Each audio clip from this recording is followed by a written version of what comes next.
Assalamualaikum warahmatullahi wabarakatuh. Nama saya Anugrah Akbar Priyogowiratama dengan NIM 210001837 dari kelas H ingin mempresentasikan penggunaan dan juga proses pengerjaan tugas di pertemuan 1 sampai dari 4 untuk mata kuliah pemrograman web. Di sini mulai dengan pertemuan 1 akan diminta untuk membuat akun GitLab. GitLab merupakan sebuah manajer repository Git yang berbasis web dengan fitur wiki dan pelacakan masalah, penggunaan lisensi sumber terbuka, dan dikembangkan oleh GitLab Inc. Nah, sini terdapat tampilan akun GitLab saya.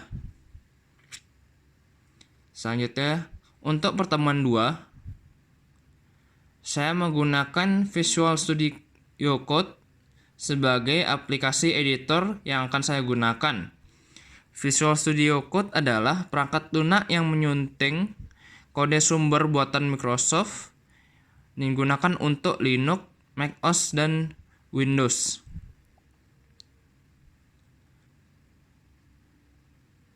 Saya menggunakan XMPP sebagai web server localhost yang akan saya gunakan. Nah, XMPP merupakan perangkat lunak bebas yang mendukung banyak sistem operasi, merupakan kompilasi dari beberapa program. XMPP ini digunakan sebagai server yang berdiri sendiri, yang terdiri atas program Apache HTTP Server, MySQL Database, dan penerjemah bahasa yang ditulis dan bahasa pemrograman PHP dan Perl.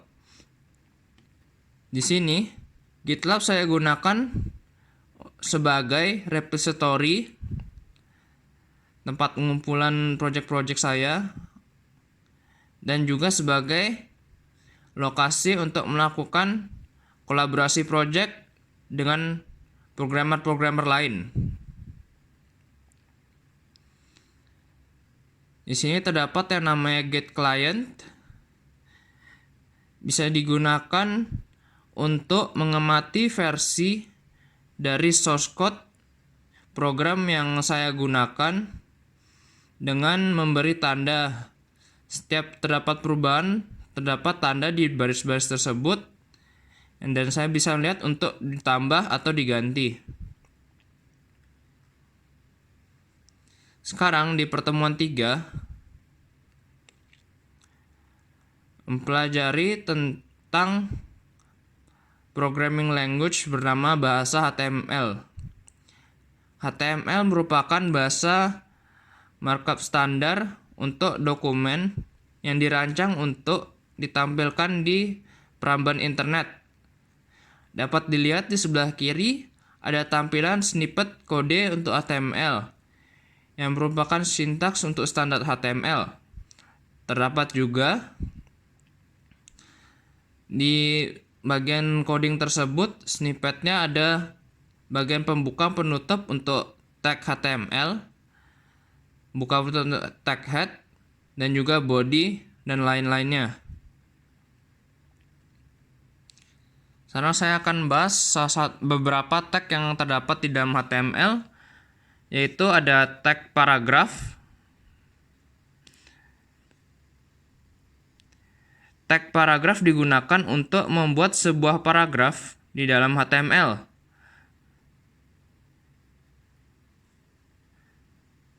Nah, di bawahnya lagi ada formatting text. Formatting text digunakan untuk memberi format kepada teks. Bisa digunakan untuk membuat teks menjadi lebih tebal, menjadi teks miring, bergaris bawah. Mungkin juga kombinasi dari semua itu dan lain-lainnya. Dan di sini terdapat tag sub dan sub. Tag ini digunakan untuk membuat teks menjadi tulisan atas maupun bawah, seperti yang terdapat biasanya dalam rumus-rumus kimia.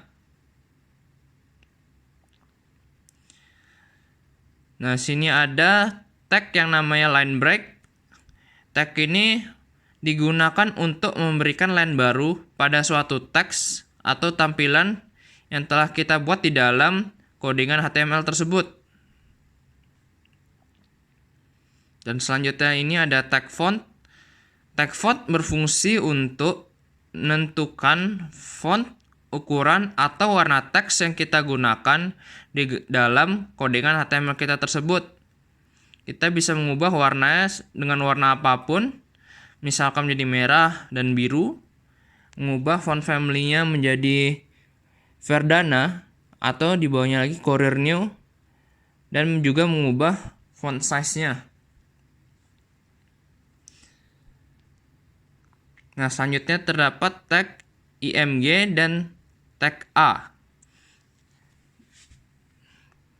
Tag tersebut digunakan, IMG digunakan untuk memasukkan gambar ke dalam tampilan web HTML kita tersebut.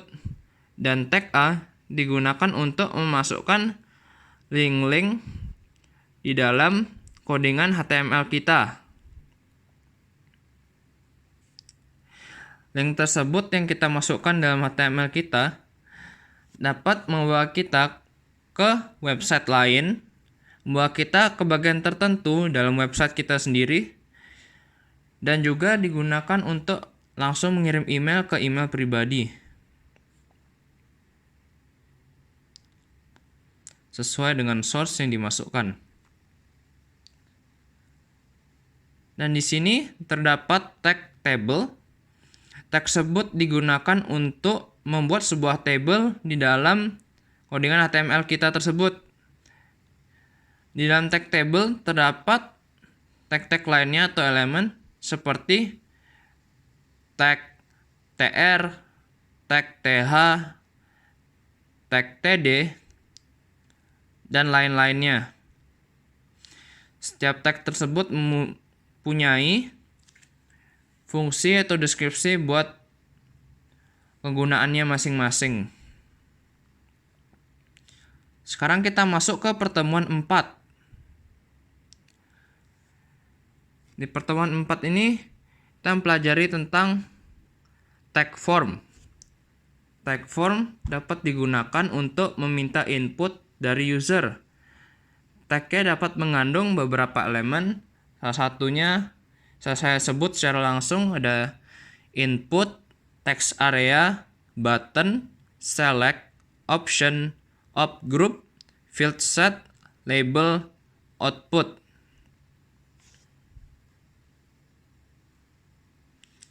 Dan yang terakhir ini terdapat tag bernama tag div.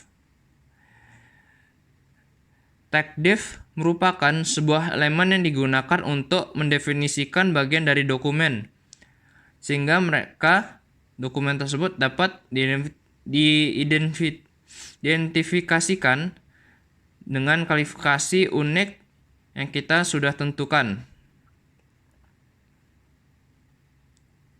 Nah, selanjutnya saya akan menunjukkan video singkat bagian coding dan tampilan di dalam web browser untuk setiap tag yang telah saya sampaikan tadi.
Sekian dari saya untuk presentasi penggunaan dan proses pekerjaan tugas 1 sampai dari 4. Mohon maaf kalau ada yang kurang jelas atau salah, dan semoga bermanfaat dalam pelajari coding. Sekian, wassalamualaikum warahmatullahi wabarakatuh.